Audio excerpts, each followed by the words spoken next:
So Bob, it seems like wealth management is really becoming a thriving business. It's the fastest growing business in the in the financial services sector these days.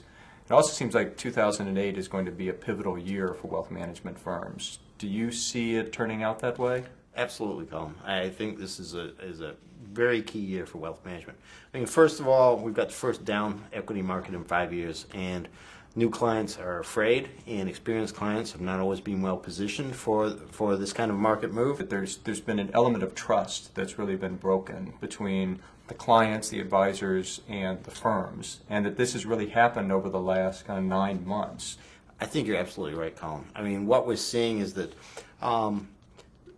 a lot of these products were offered to clients inappropriately, and the reason being not through any malicious intent on the part of the firms, but because they failed to understand what was key to these clients. Biggest thing I see now is the decline of the brokerage model, the transactional model, and the replacement of it by the advisory model. It seems like the challenge that these firms are going through right now is around how do they repair the trust that's been broken between themselves, the advisors, and the clients.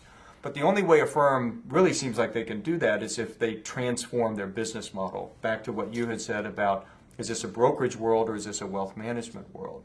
Those firms who get it and understand that the wealth management business is very different. It's not a product business, it's a service business. It's an investment in the relationship between the firm, the advisor, and the client. It's the firms that understand that are the ones that are going to be able to build that trust, who are going to build the capability to be the trusted advisor, and as a result have really sticky relationships with their clients. What do you think that the wealth management community, what the leaders of wealth management firms should be doing to take advantage to win in this marketplace? It really comes down to, again, what we believe are two very, very important levers in being able to drive success. One of them is time, and the other is trust. Time is related to productivity.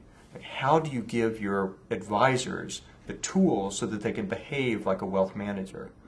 If somebody is sitting down and having to deal with between 7 and 22 applications on their desktop, applications which actually don't integrate, if I'm the advisor having to take information out of one application, rekey that into another application, which by the way the compliance people hate, yes. Right? If I'm having to do that, it's going to lessen my interest in being able to use some of those new tools.